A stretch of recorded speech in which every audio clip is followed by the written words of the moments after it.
Howdy, this is Jim Rutt, and this is The Jim Rutt Show.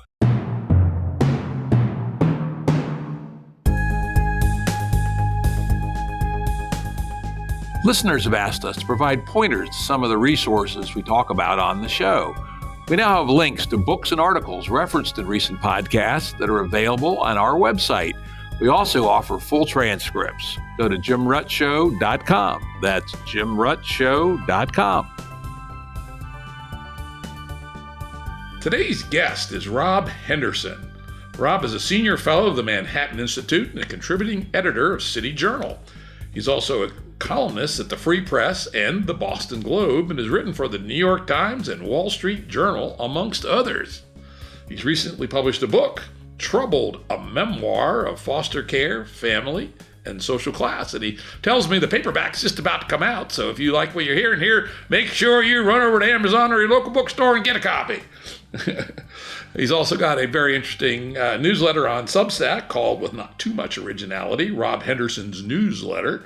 And you can find more about that at robkhenderson.com. And you can also follow Rob on Twitter at robkhenderson with an @ sign in front of it. And as always, there'll be links to all this and more at the episode page at jimrutso.com. So with all that, welcome, Rob.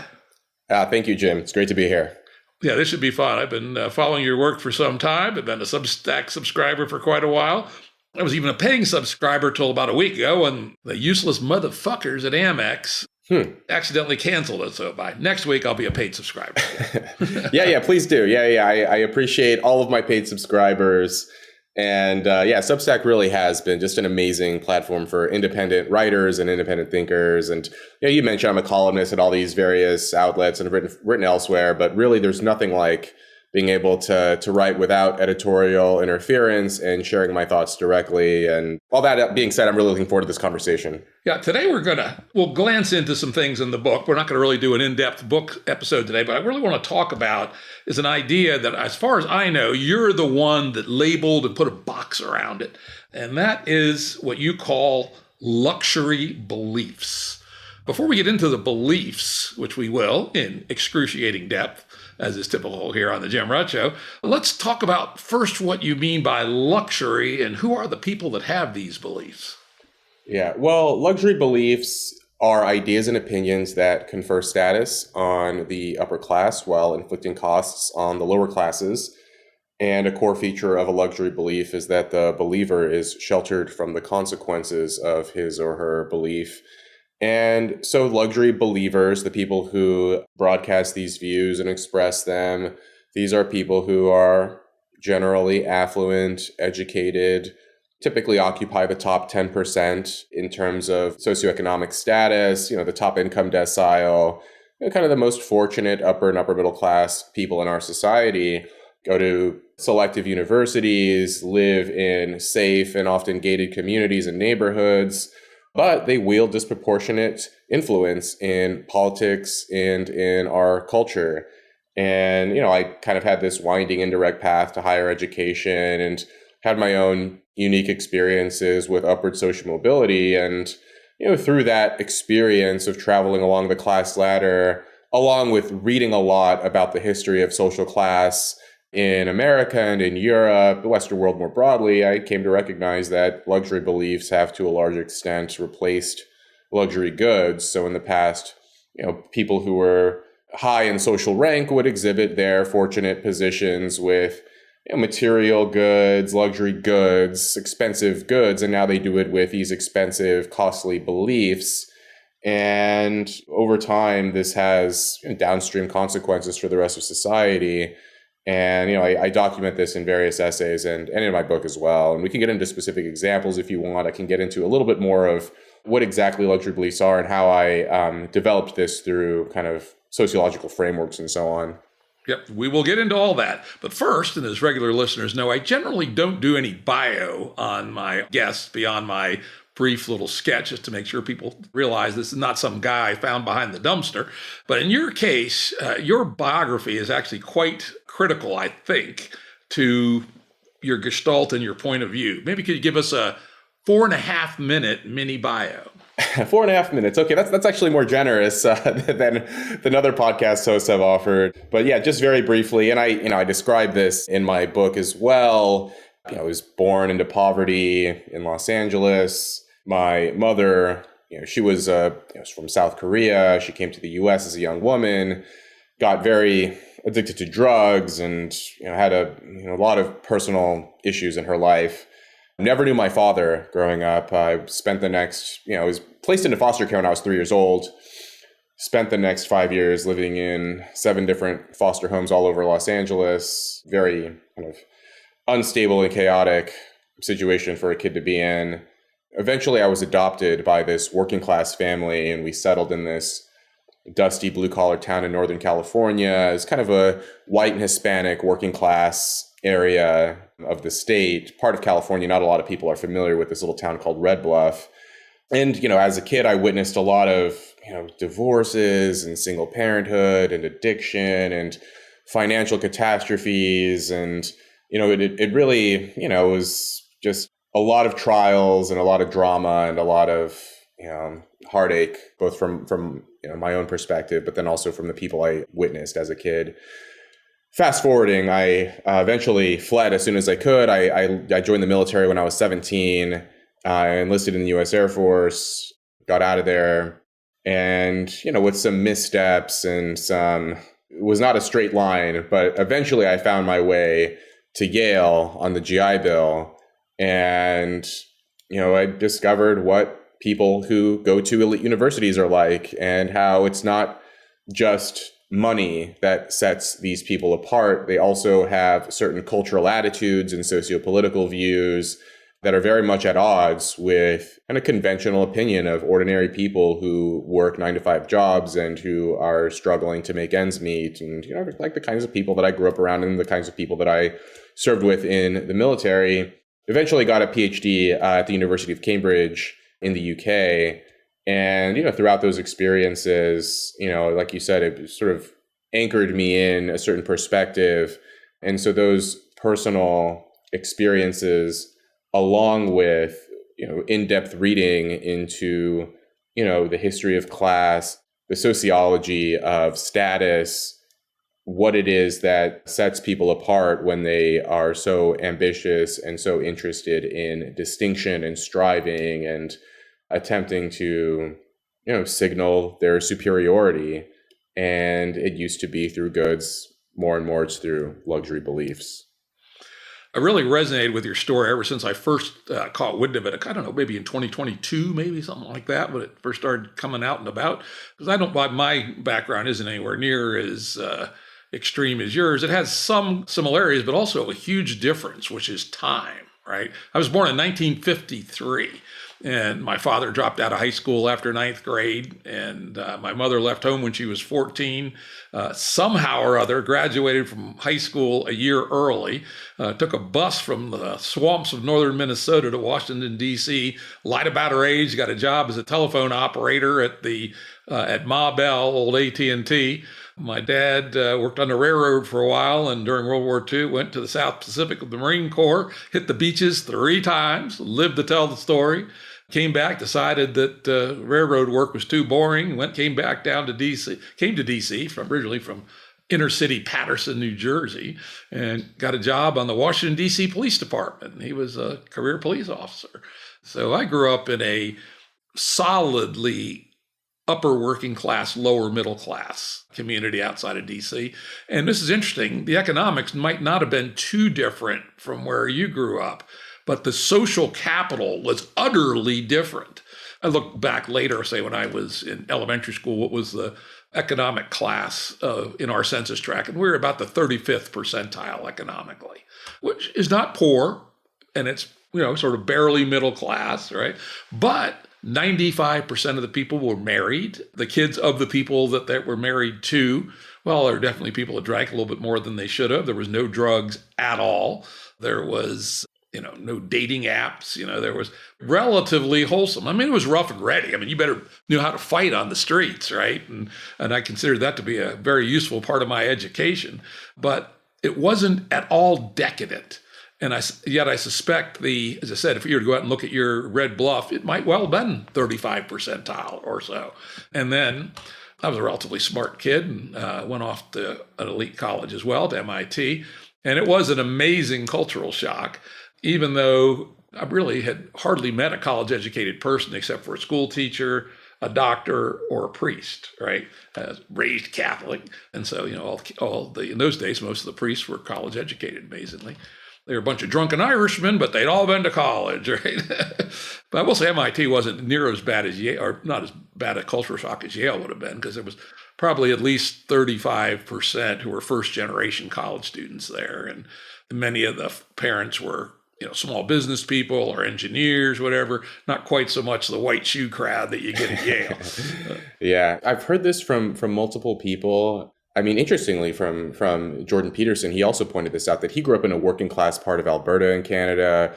Other older people who grew up working class or lower middle class, they tell me that, in terms of financial precarity and, kind of being broke and struggling to make ends meet, it wasn't that different from what I experienced in Red Bluff. But the difference was 60 years ago, the families were still largely intact. People were still raised by their mothers and fathers. The kind of neighborhood stability was so different compared to what we see today. I mentioned, in Red Bluff, where I grew up, I had 5 close friends in high school. None of us were raised by both of our birth parents. And that's the norm now in a lot of working class communities. I cite this statistic in Troubled, which was that in 1960, 95% of American children were raised by both of their birth children, regardless of socioeconomic status. Rich or poor, most kids were raised by 2 married parents, their mothers and fathers. If you fast forward to 2005, for upper and upper middle class children born into those upper and upper middle class families, 85% of those kids are still raised by both of their birth parents. So there was a slight drop off, 95% in 1960, 85% by 2005. But for working class families, it plummeted from 95% to 30% by 2005. And that was roughly the time that I was growing up in my hometown. And so you see this, now to see a kid raised by 2 married parents, especially their birth parents, that's very much an anomaly now in these neighborhoods. And that to me is a question or a puzzle that cries out for an explanation, because it can't be financial factors alone. I know a lot of people, especially on the political left, who would like to pinpoint poverty or income inequality as the explanation for why families look so different the lower down the socioeconomic ladder you go. But it can't be income, because there were poor people when you were growing up, Jim. There were poor people 60 years ago, 70 years ago, 80 years ago, as far back as the Great Depression and further back. Poverty was very much the norm for large swaths of the US for a long time. And yet families were not in the state that they are in today. And that's something that I explore in a lot of my writing. Yeah, no, absolutely. And as I describe, our family was at the boundary between upper working class and lower middle class when I was, say, in elementary school. As my father rose in the ranks of the police department. I think by the time I was in 10th grade, I was an assiduous reader of almanacs and such. And by the time I was in 10th grade, our family income was exactly at the median number, right? Which put us a little bit ahead of most people in our neighborhood, but not much. And he was still a 9th grade dropout and used, a little bit mangled grammar and what have you. But he was a great guy, super conscientious and all that sort of stuff. And most of the other parents were too. Today, if you went to that kind of neighborhood, it would be quite the different story. And then to your point about true poverty, all my grandparents truly poverty-stricken. My mother grew up on a beat-ass tenant farm in the swamps of northern Minnesota, did not have electricity, did not have indoor plumbing, did not have central heat where it gets 50 below zero in the wintertime. And literally they had the outhouse 50 yards away and a rope running out there. So during a blizzard, they could find their way out and back. But again, married, both sides, married unto death. 9 kids on one side, 6 on the other. And as my mother said, I guess we're looking back at it, we were poor, but it didn't really seem that way, right? Yeah. I think it's such an important point. I spoke with this gentleman who was in his 80s recently. So he graduated from my high school, Red Bluff High. He was class of 1955, I believe. And I asked him, what was Red Bluff like in 1955? And, the picture he painted was just completely foreign to me. even, what the students were up to. He said, yeah, there was a bit of smoking, and that was kind of the most outlandish or rebellious thing you would see kids do. Maybe they'd smoke some cigarettes and drink, you catch the occasional kid with a beer or something, but that was as extreme as it got.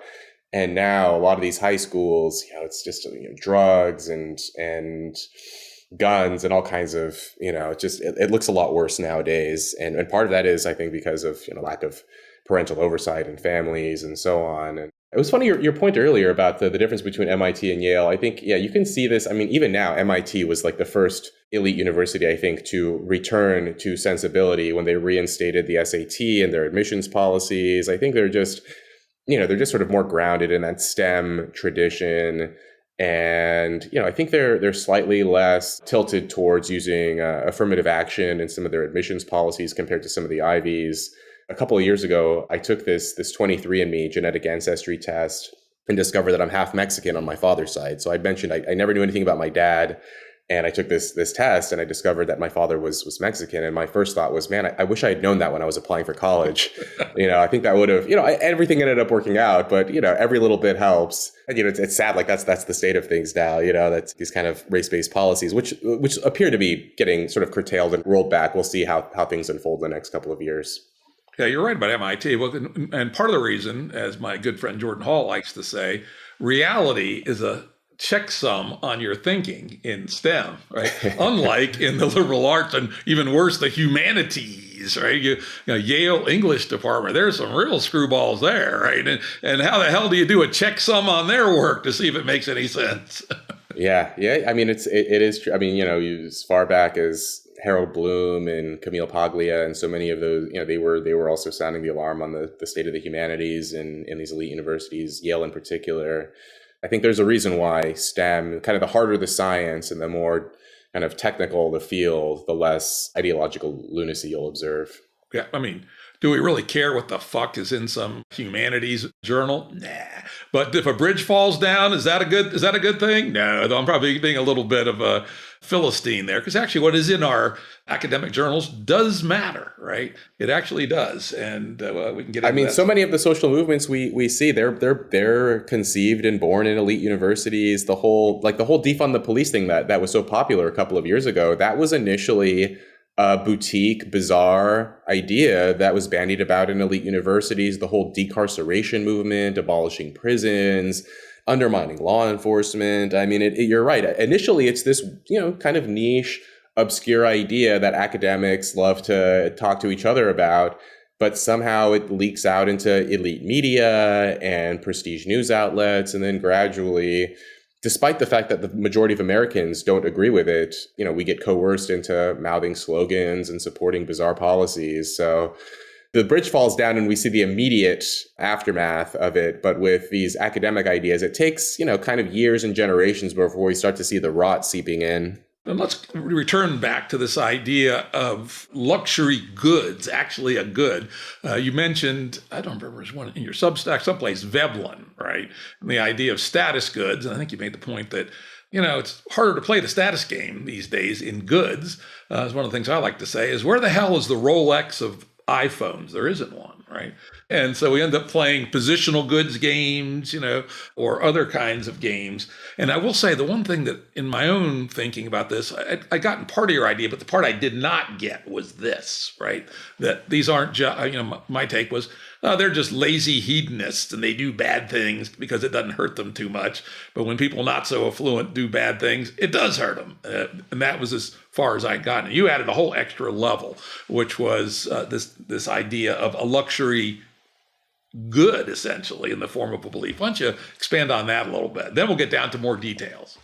A luxury belief is a luxury because they're costly kind of in two different ways. So they're costly to obtain in the sense that if you want to acquire a luxury belief, especially the latest luxury belief, you have to oftentimes be educated at an expensive university. You have to have the kind of white collar job that allows you to consume a lot of media, especially from the approved, quote unquote, approved sources, corporate media, legacy media outlets. You got to get your kind of daily update of, what's fashionable opinion today. it's kind of that old Soviet idea of like reading the daily regime newspaper in order to understand what the line is, so you can toe the line for that day. What's politically a correct opinion?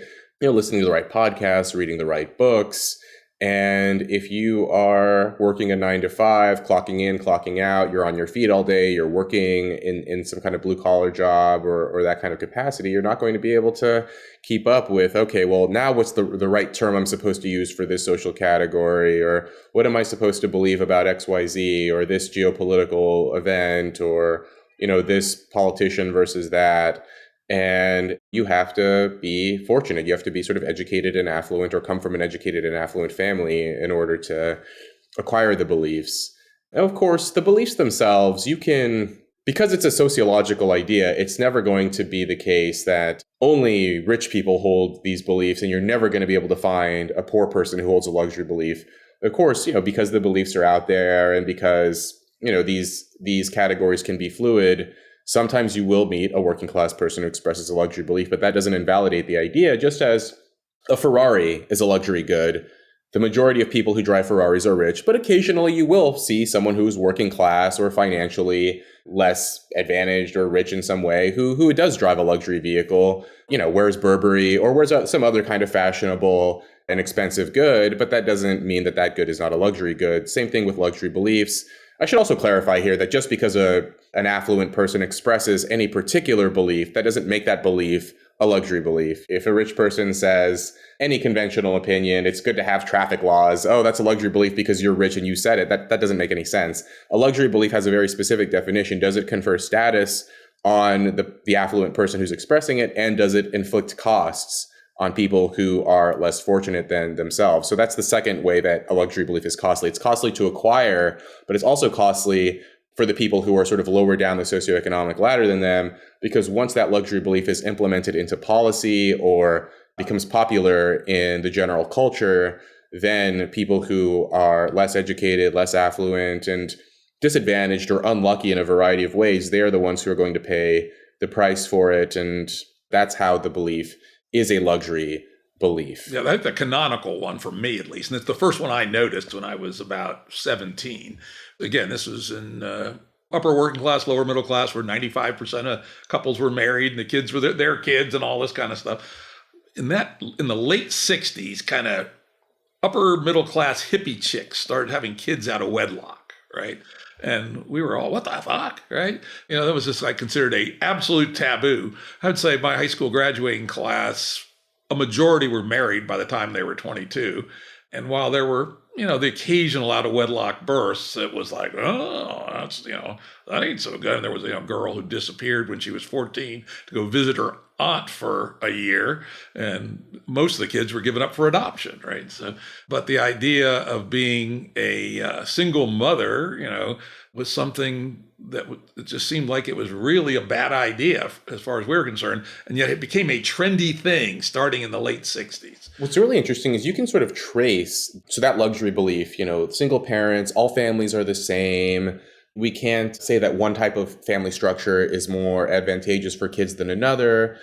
A complete non-judgmental attitude. You sort of see that it was initially popularized in the 1960s. There was this kind of social revolution, sexual revolution, and the rise in single parenthood, out of wedlock birth rates, divorce rates, that spiked across every social class, among educated and affluent people as well as the poor. It spiked in the 60s and 70s. By the 1980s, among upper and upper middle class people, it actually started to revert back to baseline, back to their pre-1970s figures. So it's as if among the upper and upper middle class, they experimented with this for a decade and a half, realized that actually this isn't an ideal way to raise kids, and then they kind of went back to having stable families, getting married, waiting to have children until they're in a position to do so, and finding a committed partner and so on. Whereas for the poor and the working class, they also adopted this, kind of mentality of, a lot of promiscuous, potentially risky sex, kids out of wedlock, single parenthood, and so on. And then they just never recovered. And the families have been kind of unraveling and deteriorating ever since. And so it really was this belief that was, you mentioned the hippie chicks, these, people from generally intact, well-to-do families, overall, by any standard, pretty comfortable and financially well off. And then they broadcast these views. It became kind of integrated into pop culture, into music, into movies, into glossy magazines and elite newspapers. This became the fashionable opinion about, we need to reimagine and challenge the old ways of thinking about family. And then they were the ones who paid the lowest cost for broadcasting that belief. And my own experience with this was interesting, where I never had these kinds of thoughts about family until I got to Yale. And I was sitting in this class my first semester. And I was in this class, there were 20 students in this seminar, and the professor asked us, the question she had put to us was, were you raised by both of your birth parents? And she put up the anonymous results up on the PowerPoint slide when we gave our answers. I look up on the PowerPoint slide and see that 90% of the students in this class were raised by both of their birth parents. And that shocked me because, again, no one I grew up with was raised in an intact family like that. And then I looked at the statistics and the survey data and everything and realized, as the political scientist Robert Putnam said at a Senate hearing in 2017, that rich kids and poor kids now grow up in two different Americas. Upper and upper middle class kids, they live in kind of that Leave It to Beaver style family structure, a mom and a dad. Maybe there's a divorced family or two in their neighborhood. They kind of know someone or a couple of people like this, but generally the adults around them were, married and had kids in that sort of conventional family structure. Whereas, kids in other circumstances, they almost never saw what a sort of intact marriage even looks like in their personal lives. And I don't know if it's still true, but say 10 years ago, and I still occasionally hung out with the Coastal Blues, even though they have stopped personally, or at least much lower rates of that particular behavior, they nonetheless hold it as a reactionary view that you should be married before you have kids. I used to really piss them off. Oh, would I do something like that? Would I troll these motherfuckers and say, I think bastardy is a bad idea, right? And I know I was being, histrionic, and I know one woman who had 5 kids by 5 different men. All 5 of the kids were remarkably successful and sane, right? But is that the way to bet? No, right? So talk a little bit about the hypocrisy of this particular issue. Well, you're exactly right there that obviously there are going to be exceptions to every rule where you will see kids raised by a mother and father, intact family, 2-parent household, and they go astray and they end up in prison or have difficulties in their lives in one way or another. And you'll see kids who, are raised in extremely dysfunctional or deprived circumstances. I guess I could point to myself as an example here, could point to our current vice president as an example. There are kids who experience extremely dire circumstances and end up becoming successful anyway. But again, that's not the way to bet, as you said. One statistic that I point out in my book is that only 3% of children in foster care go on to graduate from college.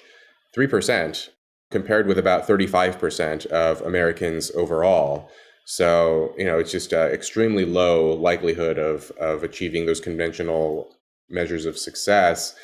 And the hypocrisy, this kind of duplicity that you'd mentioned, often it very much is. They express one set of beliefs and values while living by another. They don't preach what they practice. The way they practice is, get married, prioritize education, work really hard, and be respectful and punctual, and teach your kids about hard work and so on and so forth. Be law-abiding in their private lives, but then publicly express the opposite of, you can have kids out of wedlock. Thinking that you should be married first is this outmoded, reactionary, patriarchal view. Oh, committing crimes is wrong. Well, I'm not so sure about that. It's more complicated, actually. And supporting the defund the police movement publicly while privately living in a gated community or in a low-crime, safe zip code with a bunch of other people who respect the law and who, pick up after themselves. And there's always been some degree, Jim, of elite hypocrisy. All of us are hypocrites to some degree. That's just part of being human. But, what I would like to bring back actually is what I sometimes like to call the John F. Kennedy model of elite hypocrisy, which is, as we all know now, John F. Kennedy was a very flawed man. He was a philanderer. He was often an absentee father. He was, in his personal life, was imperfect. But publicly, the image he presented to the American public was of a devoted father, a good husband, a family man. And so he was a hypocrite, but he still put forth a good example. Whereas now we have almost the reverse of that model, where privately the elites will be married and be faithful and devoted and work hard and prioritize family and education and live these kinds of, conventional bourgeois lives, but then publicly adopt a very non-judgmental attitude about whatever decisions you happen to make. The old model was, publicly uphold these traditional principles while privately falling short of them and straying from them. And the new model is to privately adhere to those traditional values, but publicly support straying from them.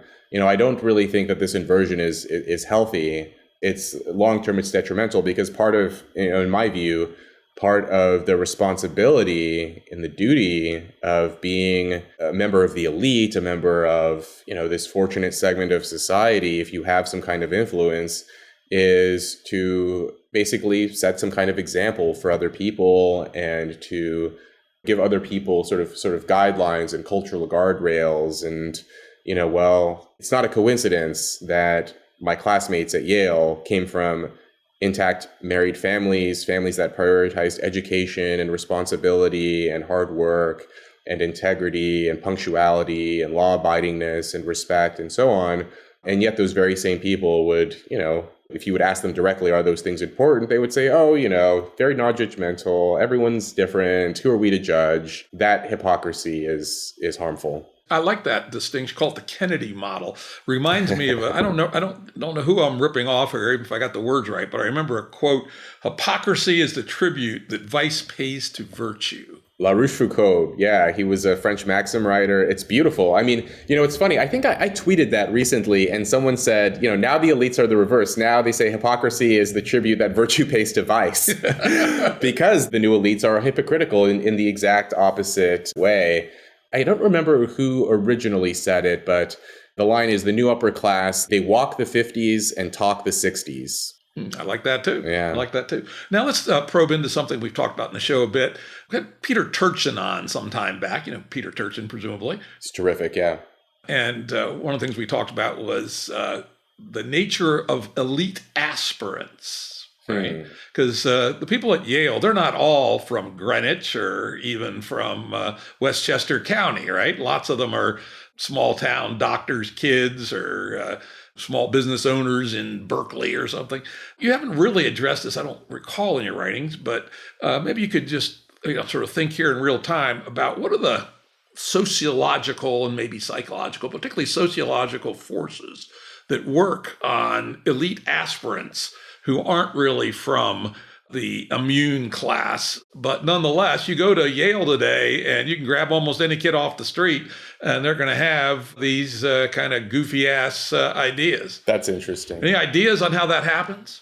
Yeah, I'm a fan of Peter Turchin's idea of intra-elite competition, elite overproduction. I mean, to me, that does go a long way to explaining what we're seeing play out in these institutions, in American society at large, this sort of intra-elite conflict. And what I think about is there's so much status anxiety at these institutions, the graduates of these places. I remember when I was a student at Yale, there was this group. I think they called, they probably didn't call themselves this, honestly, but the other students would refer to it as like the billionaire clique. And these were the students of billionaires, or rather the sons and daughters of billionaires who studied at Yale and who all hung out with each other. They seldom would hang out with the other students. They had their own little clique going, and students would talk about them in these kind of derisive, ridiculing ways. But from my perspective, it made sense because, of course, they don't want to attract envy. They don't want to potentially draw negative attention to themselves. So they would hang out with their friends who were in similar situations as themselves. And it does seem like a lot of the anger and a lot of the luxury beliefs are espoused not by the top 0.1%, but more so the top 5% or the top 10%. The people who come from families in, the 90th or the 95th percentile of income. And so much of this intra-elite competition, I think, is, that top 5%. angry at the top 0.1% because they're not as privileged as, the people who are above them. So much of social comparison is comparing ourselves to those who are above us, who seem kind of just within grasp. And we're wondering, well, why isn't my life quite as good as theirs? It feels unfair to me. And that's kind of their reference point. And so, I think the luxury beliefs were a way of attempting to maybe displace some other elites from those positions. So many people from, really kind of since whatever you want to call it, the Great Awakening, 2012, 2013, but especially, 2020, it was kind of further, fueled by the craziness of that year. A lot of people lost their jobs, in elite media, in elite universities, in the private sector as well. Executives would post the wrong thing on social media or express the wrong remark. And as Turchin says, there's a limited number of seats in these elite occupations. And so elites will go to greater and greater lengths and potentially use devious or underhanded ways to jettison those people in order to get those seats for themselves. And when we have this kind of surplus of more and more people getting college degrees, more and more people who feel beleaguered that they aren't doing as well as they believe themselves to have done, and it's a useful lens to look through what we've been seeing. That's interesting that if you can think of it as coalition politics plus intra-coalition competition, perhaps. That's a coalition of the knights, not the princes or the lords of the manor, but the ones that keep the lords of the manor from getting their heads lopped off by the peasants, right? So they somehow have adopted this coastal blue vocabulary, some of which just causes your head to hurt. I read in one of your things, you gave us an example, heteronormativity and cisgender. And I was thinking about using those terms with my hunting buddies. And I was going, what the fuck? That's exactly what they would say. I know what they mean, but would I ever actually use those words with a straight face? Hell no. But certainly in coastal blue land, those are things that somehow a balance of power has arisen around the use of those kinds of terms to show that I'm part of this gang, right? Yeah. These are kind of shibboleths, these, class signifiers, and I'm sure there are new ones now. I try not to pay too much attention to it these days, but yeah, those kinds of terms, cisgender, just these crazy terms that no normal person would ever use. I'm sure you've seen some of these statistics, Jim.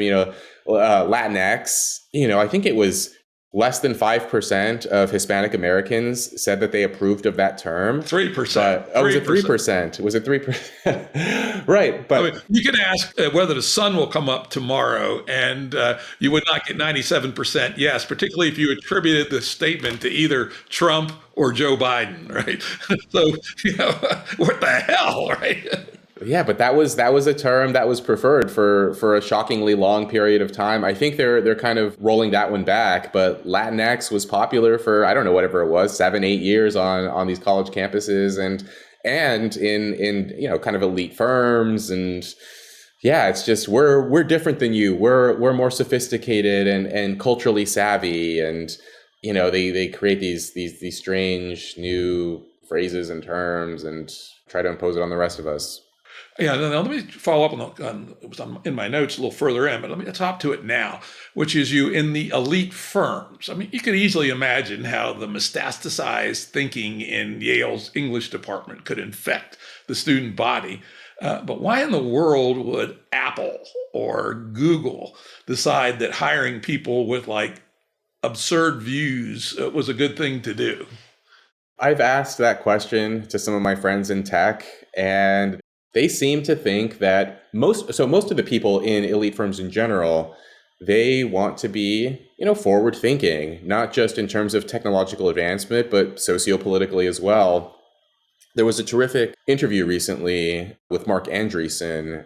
He was interviewed by Ross Douthat in the New York Times. I read it. A wonderful interview. It was so, and one of the things that Mark points out, and it was so nice to just hear a high profile tech entrepreneur just say this flat out that CEOs, the number one thing on their agenda is not profit. The number one thing on their agenda is I'm a good person. And he said, when he goes to their dinner parties and cocktail parties, these tech elites, they're not talking about how to maximize the bottom line. They're talking about what was in the New York Times yesterday and what am I supposed to believe now to have my membership in this club of good people extended for a longer duration. And I think that's a lot of it too. Most people, they just want to be thought of as good people. And that's how these activists are so effective, is they convince you that if you oppose them, it's not just a matter of opinion. It's a matter of you are a morally toxic, bad person. And, all we're asking for is a little bit of empathy. We're just asking you to be kind. We're just asking you to understand. And, a lot of these people who are so ambitious and have been so successful, I think there's an element of guilt there too.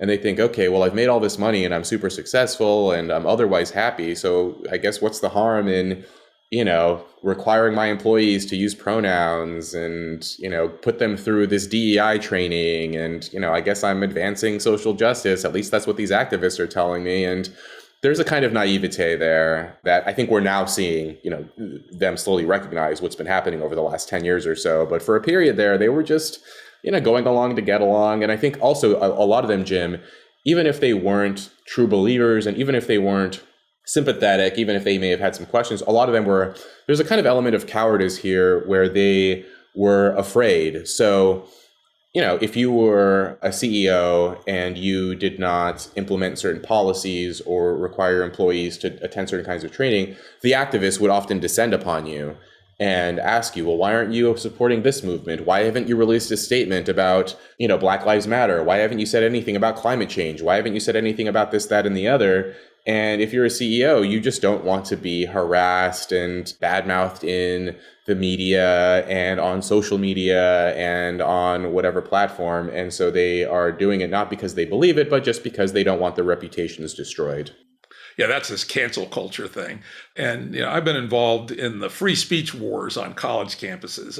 I was the co-founder of MIT Free Speech Alliance, and which we were an early part of the Alumni Free Speech Alliance. In fact, one of my successors became the president of that. So I've been involved in this a fair bit and talked to college professors. And it's interesting. I think you're exactly right. It was Talib talks about this, a small aggrieved minority that basically outscreams everybody else. Even on a quite liberal college campus like MIT, I doubt more than 15% were true believers. But if you add in those who were afraid of the true believers, it was probably 70% at the high water mark. But as I predicted, that once the wave turned, it would turn very rapidly. Because once people were no longer afraid of the 15%, the majority that just say, this shit's nuts, right? Should men actually be competing with women in sports of strength? What the fuck, right? Who came up with that idiotic idea, right? But there was a while there, the people were absolutely terrified of saying that, right? Even in academia, you're seeing, as you pointed out, MIT, Chicago, though not quite as strong, free speech statement, getting rid of DEI statements for hiring. It's turning quickly. I think the glue, my hypothesis, same as yours, is that the glue was the attack spiders of the 15%. And now that we realize that they're powerless, I suspect that the wave is going to turn the other way quite quickly. What do you think about that? Yeah, I think we're seeing it now, this kind of decline of, Timur Kuran calls it preference falsification. People are no longer misrepresenting their views. I think people have had questions about this new wave of political correctness or wokeism, identity politics for a long time, the whole transgender ideology. People have been privately concerned. And we're seeing, what some people call a respectability cascade. Initially, only the bad people would criticize it. And then gradually you're seeing more and more respectable people come out and stand up and say, actually, this has been nonsense. And we've known it's been nonsense for a while, but, we finally feel that we're in a position to say so. And, I think we are seeing a slow return to normalcy in a lot of basically everywhere except academia. Academia is as crazy as ever. I don't think anything's changed there. I don't think wokeness has peaked in academia. I think they've they're consolidating their gains. As a friend of mine says at Cambridge, they are just as unhinged as ever. We're not hearing as much about it, I think in part because they basically have already canceled or fired everyone who disagrees with fashionable dogma. But in other occupational fields, public opinion at large, what public figures are willing to say, I think we have sort of shifted back to some sense of sanity. Yeah, at least MIT, my one data point, I would say they've shifted in the way of sanity considerably, not just a little, but noticeably. And of course, it may be an outlier because, as I said before, in STEM, you got reality as your checksum. So if you get too far away from reality, you're in a world of hurt. But certainly other places we're seeing it rapidly. And on the other hand, to your point about CEOs, I want to be a good person, right? As soon as Trump gets elected, they're all there sucking his dick, right? So it's about the Benjamins. I'm sorry, right? That would be an interesting point. Yeah, I would love to see someone like Mark Andreessen. What would they say to that? Like, why are all these CEOs suddenly sucking up to Trump? What changed there? Maybe their idea of what it means to be a good person has shifted. I think like everyone else, are also susceptible to fashions. I've seen in my own life, people who I think are very smart and I generally respect. I mean, it's interesting. We don't necessarily feel this internally of how we will shift with the changing fashions and trends. I've seen people who, before wokeness were normal, and then they became woke. And now that wokeness is receding, they're kind of returning to normalcy. And we a lot of people are just kind of, susceptible to the fashions of the day, but there are a few kind of disagreeable, dissenters and so on. I think people like yourself, Jim, and, maybe a little bit people like me and, who always kind of step back and wonder what's actually going on and question kind of the social movements of the day. Yeah, I was fortunate. I recently discovered why, as a psychology guy, about the ocean personality test. About 3 years ago, I took a professionally administered ocean test, and I'm a not very introspective person. I'm an outwardly oriented person, a man of action, right? A man of ranting, right? For whatever reason, I was a guest on somebody's podcast, and he talked me into doing it. And I discovered that I had a pattern of things that I think allowed me to resist. Very high in openness, very high in extroversion, 99th percentile in disagreeableness. And then I think the key one is the 100th percentile in anti-neurotic. Okay, yeah. Like, for instance, when I was in Cambridge, Massachusetts in 1971 and 72, I was one of the main leaders of the pro-Vietnam War faction, right? I just didn't give a fuck what anybody thought. Sorry. Yeah, that must have, you were definitely an anomaly. I mean, I would imagine, based on everything I've read about that era, anyone who was for the Vietnam War, especially on a college campus, very much an outlier. I remember wearing my ROTC uniform and walking right through the middle of the largest riot in Cambridge the whole time I was there. And I led a little squad of other ROTC, of course, little wimps. Most of the MIT students were little wimps. But, I just gave them suckers the look, you try to stop us, go right ahead, asshole, right? And my old street fighting, capacities would have to come back. But unfortunately, at 99th percentile, we're obviously rare. Right? Yeah. And most people just go along because they're afraid or not even really afraid, but they just go along because that's just sort of the thing that you're programmed to do. Yeah. I've noticed that's a common pattern in people who are unusual or who resist the flow of whatever social opinion has to be. I'm also low in agreeableness or high in disagreeableness. Our mutual friend Richard Hanania, he's also very disagreeable. So many people I know who are public figures who speak on issues and who are challenging whatever the fashionable views of the day are. Their personality profile is unique. Yeah. Yeah, I don't know if you read it recently, last week or so. Christopher Ruffo put out an essay about the attacks his family underwent for his views. And yet he did not blink. So he's got to be another one of these people that has the personal fortitude to just say, fuck y'all. Yeah, very, very sort of mentally sturdy and strong. Yeah. Yeah. Even though he's not histrionic at all, right? He's very calm, right? Very calm kind of guy, yet he, the abuse. But if anyone hadn't read that, I would strongly suggest you check that out on Christopher's Substack. I think it's a free to read article. It's like, what the hell, right? Anybody try that to me, they better be having their Kevlar vest on, is all I can say. But now, we've talked a fair bit about some dynamics, some theory, some aspirant elites. How is it that companies are actually a pull towards this thing, at least were, though that may change very rapidly here in the era of Trump dick suckery from our big corporations. Hope we shall see. Let's get down to some of the tangibles. Some of your pretty nice list of examples of the things that meet your criterion as luxury beliefs that are virtue signaling at the top, not too harmful if you're affluent, and very detrimental if you're not, or if your community is not. Yeah, well, we've talked about family. I mean, that's a big one. That's one, I cite statistics in the book and in my essays about how there was this divergence over time. And it's not economics alone. Elite opinion counts for a great deal. Whatever you're, in terms of policy, in terms of fashion, in terms of trends, it trickles down from the top, And so we saw this, for example, with the defund the police movement, where there were multiple surveys that were conducted in 2020 and 2021, which found that the highest income Americans were consistently the most in support of defund the police. The most educated Americans were the most in support of defund the police. White progressives were far more in support of defunding the police than Black and Hispanic Americans.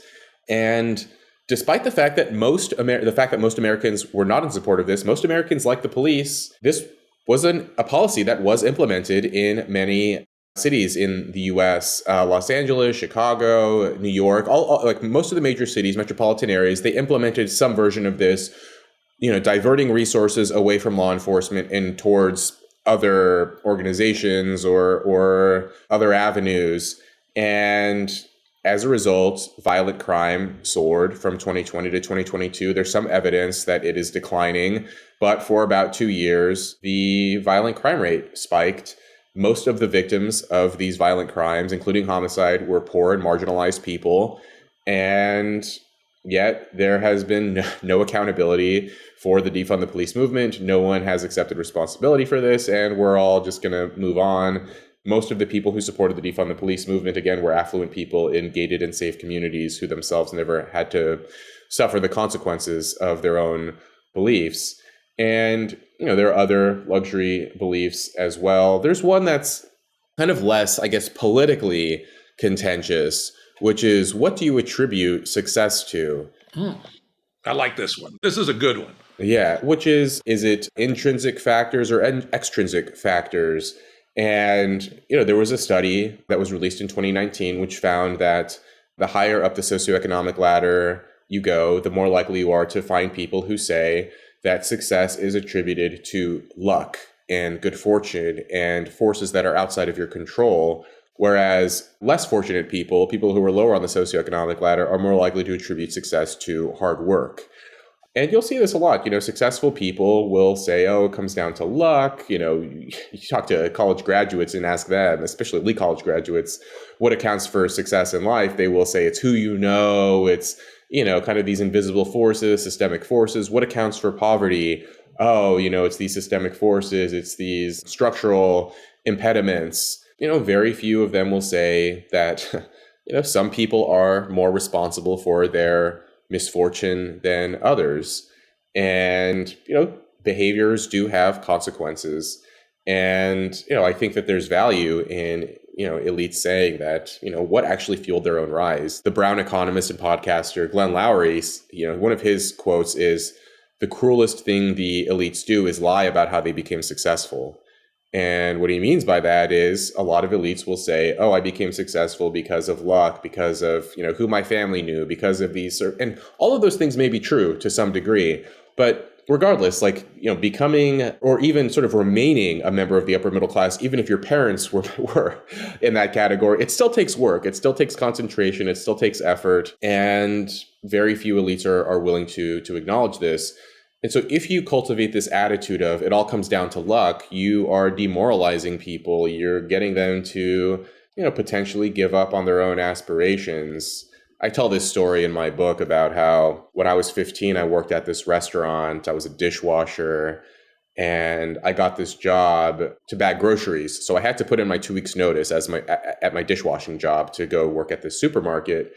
And I told my manager at the restaurant that I'm leaving this job. I'm going to bag groceries. And he told me he was proud of me. He said, good for you. You were washing dishes. Now you're going to go bag groceries. And each job you get, you want it to be better than the one you had before.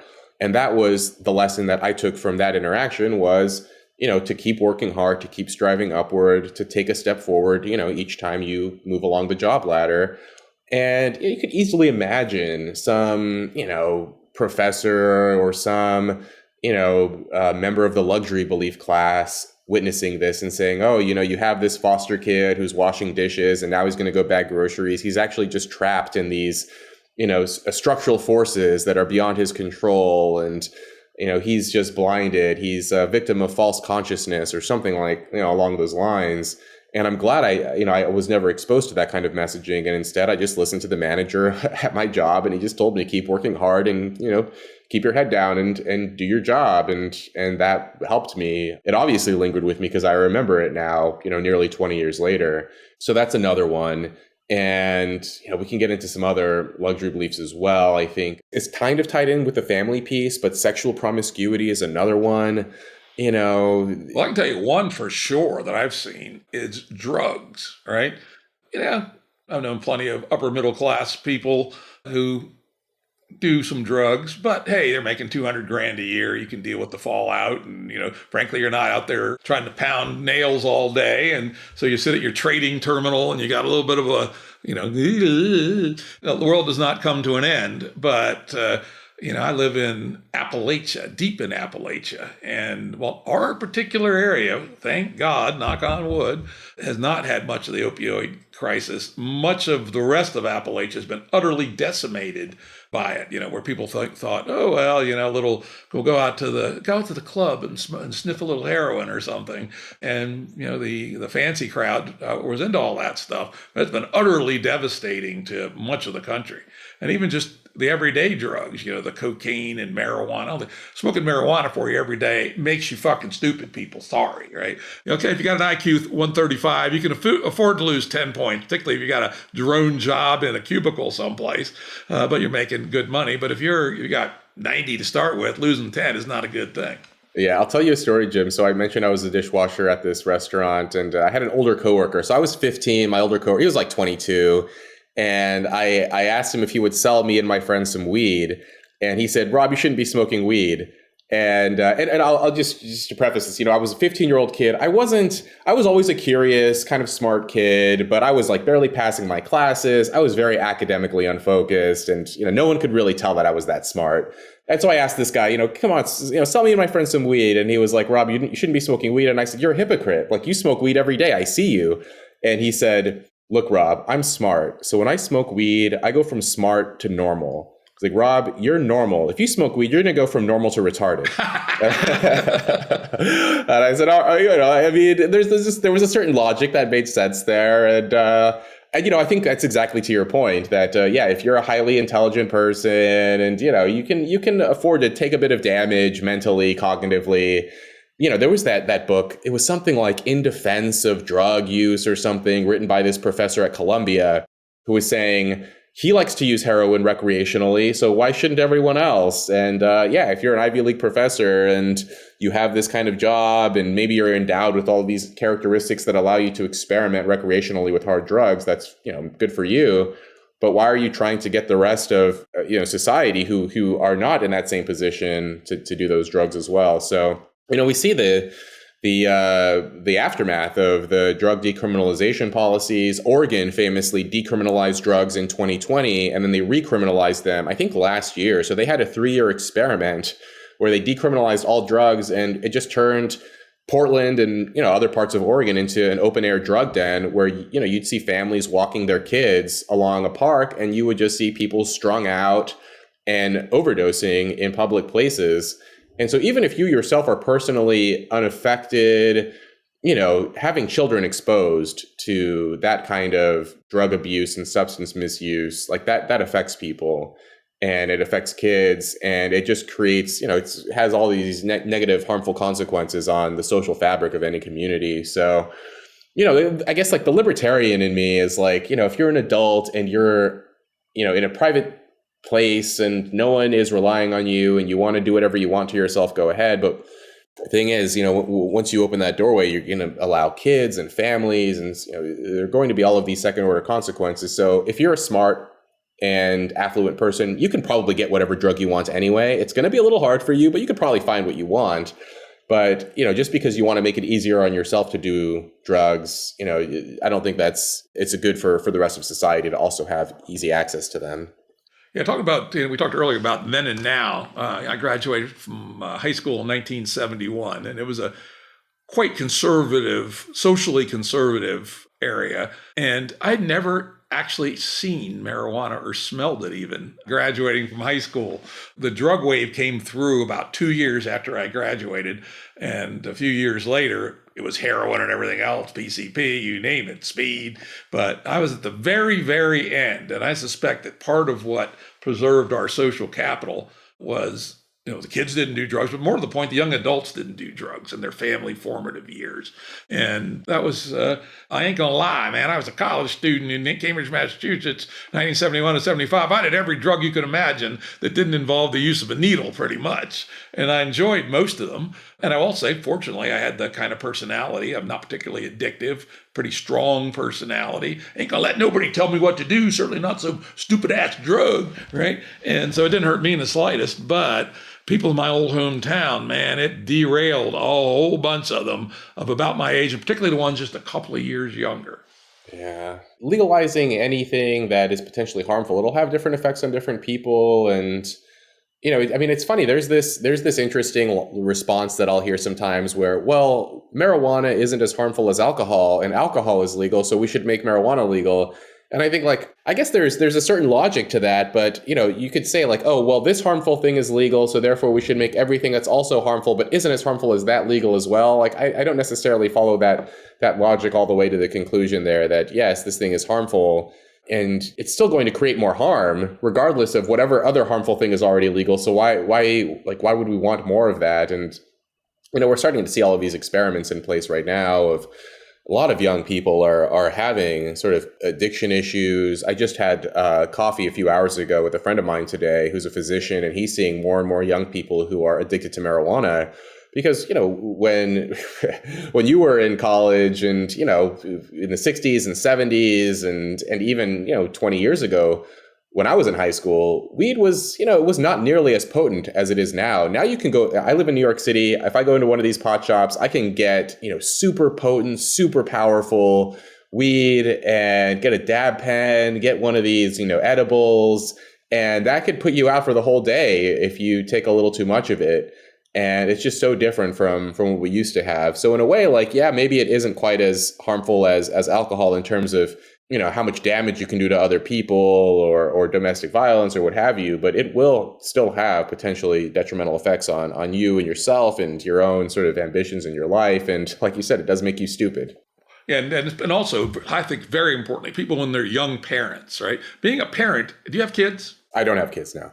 But let me tell you, it's all in, right? And should be all in. But if you're substantially diminished, you're going to do a less good job of raising your kids. I got another one for you. I don't think it was in your essays and looking at the section in your book on luxury goods. And it's interesting, libertarian, because I also have long considered myself a sort of libertarian, kind of a Goldwater Republican back in the day. Frankly, I will say I have distanced myself from the Republicans because they've gone nuts also, but that's another story for another day. And that's gambling, right? When I was growing up, only 2 places in the United States allowed gambling legally.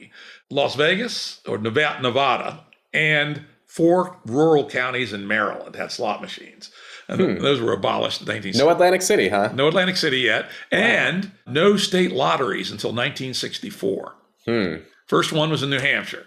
And now, on the other hand, as I said, my dad was a DC cop, and being a data nerd, I'd always go through all of the crime report books that got published at the end of the year and all this stuff. The number one crime in DC that were people led to arrests was drunkenness was number 1, and number 2 was gambling offenses. There was all these guys running the numbers, they were doing the sports betting and all that sort of stuff. But it was kept under control. You had to go look for it. It was hard. And so there was a fluid dynamics pressure on it that if you really, really want to go gamble, you could find a bookie, right? They were there. But it wasn't being advertised on TV. My wife and I try hard not to expose ourselves to broadcast advertising. Pay the extra $2 on the streaming service, no ads. But we were watching football, the 2 playoff games. Oh my God, that's just like wall-to-wall ads for the dopamine drip of gambling. And I go, and again, to your luxury goods idea, if I'm a guy with a professional job making $200,000 a year, and I spend $50 a week, lose $50 a week gambling, whatever. If I'm a family guy just getting by, $50 a week is $2,500 a year, which is a major hit on a family. And so even though on the one side of me says people want to be stupid, oh well, if we look at this from this luxury goods angle, I just don't think this is a great idea. Yeah, I mean, I think, that complete individual personal freedom, that libertarian ideal, it works if everyone is an adult over the age of 18 and at the 90th percentile or above in IQ and conscientiousness and impulse control and time preference and all those kinds of things. But, we don't live in that reality. We live in a reality with children and family and kids and parents and people who are not equipped to handle, what you called it, the dopamine drip, this, extremely appealing in the short term, but potentially destructive in the long term, whether it's, drugs or gambling or pornography or any other kind of, appealing substance. That's fascinating. I had no idea that gambling was not widespread until later than I thought. And now there's this argument around sports gambling online, and I'm hearing these horror stories of young guys in particular, especially like young fathers who, they think that they can, double their paycheck, and so they misspend it on sports gambling instead of, directing the money to their own families. And I remember reading this article in the Wall Street Journal some years ago, and it's like the gambling industry earns, it's a power law where they earn, something like 80% of their profits from like 5% of the population, the most addiction-prone, gambling-prone segment of society. And there just seemed to be, just ethically something wrong there where you're taking these 5% of the most vulnerable people and, basically that is supporting the entire industry. It seems that is truly sick, actually. Yeah, and the fact that we can't say that or not that we can't say it, I'm saying it right here, it's sick.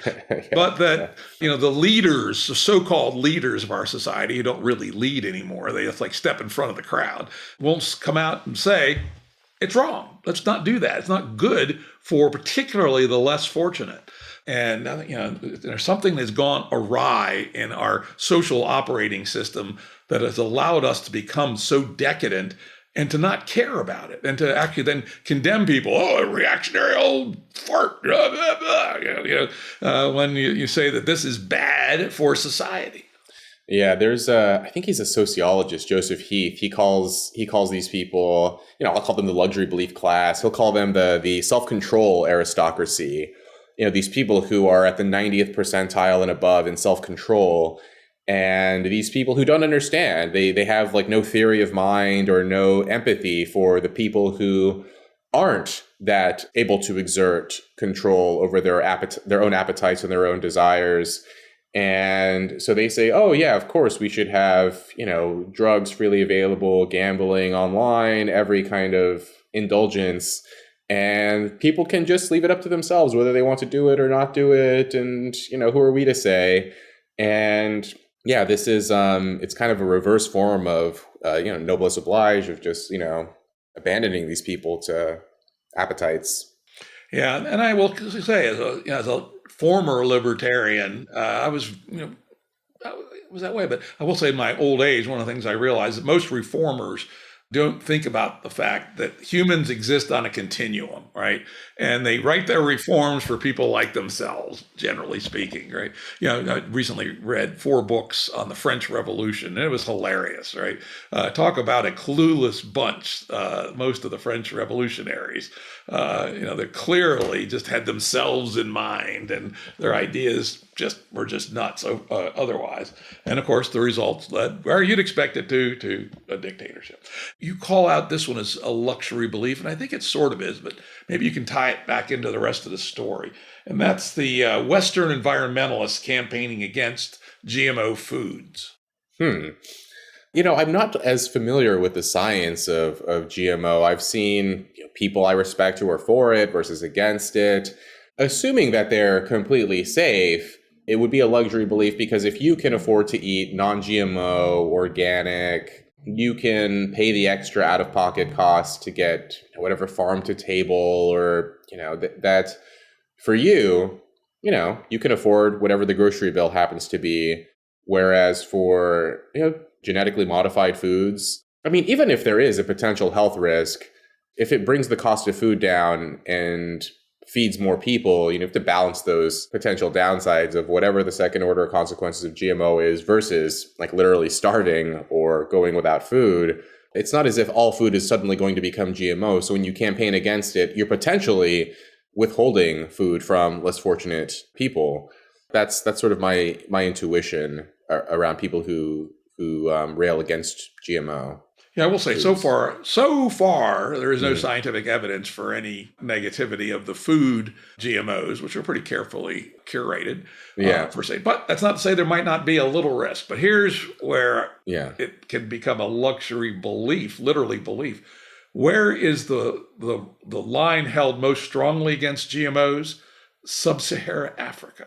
Oh, interesting. So in Sub-Saharan Africa, they're the most against GMO foods. Yep. Why is that? My guess is it's the NGOs, right? The NGOs are stuffed with Yale liberal arts majors or humanities majors who couldn't get a job even at Starbucks, and because of all the tattoos and nose rings and what have you. They got a job at an NGO in Congo or something. Oh, GMO, bad. Well, people all, starving to death, kids stunted, malnutrition, as an example of a luxury belief inappropriately broadcast to a group of people where it's doing real harm. Interesting. Yeah, I think in that case, especially if you are a member of one of those societies, like even if you do say, well, there's potential, unforeseen, we're not entirely, I think they would still say, give me the food anyway. But they don't, as it turns out. It's interesting that the elite view has prevailed against something as fundamental as food to feed your starving children. Yeah. It is shocking. Consistently, I guess that's one of the takeaways that I've learned from sort of reading about the history of social class and the influence of elites is that, elite opinion matters a great deal in terms of policy, in terms of culture, in terms of trends. It matters for cultural memory of what we remember about a specific time. One thing, there was a poll that shocked me. I read, so you mentioned the Vietnam War earlier. Something like 60% or 65% of Americans supported the Vietnam War, even as it was coming to an end. It wasn't the fact that public opinion turned against the Vietnam War. It was elite opinion turned against the Vietnam War. And that's what, and college students and, kind of the cool people in society didn't like the Vietnam War. And that's why it had to end, not because public opinion had shifted. And that's, but in our cultural memory, we think that it was, public opinion because that's how elites write history. Now, by the way, the Vietnam War was stupid. Probably was not a good thing. Certainly not the way we fought it. But you're absolutely right. And people forget Nixon won in an unprecedented landslide in 1972 against peacenik George McGovern, carried every state except Massachusetts and the District of Columbia. McGovern didn't even carry his home state. And that's what American opinion was like in 1972, right? With the war still going on. Well, I'd like to really thank Rob Henderson for a fun, deep, wide conversation about the idea of luxury beliefs. And remember, when his book comes out in paperback here in a few days, and hardcover or Kindle, if you're like me, I don't like to sacrifice poor trees. Troubled, a memoir of foster care, family, and social class. Thank you, Jim. Yeah, this was a great conversation. Audio production and editing by Andrew Blevins Productions. Music by Tom Muller at modernspacemusic.com.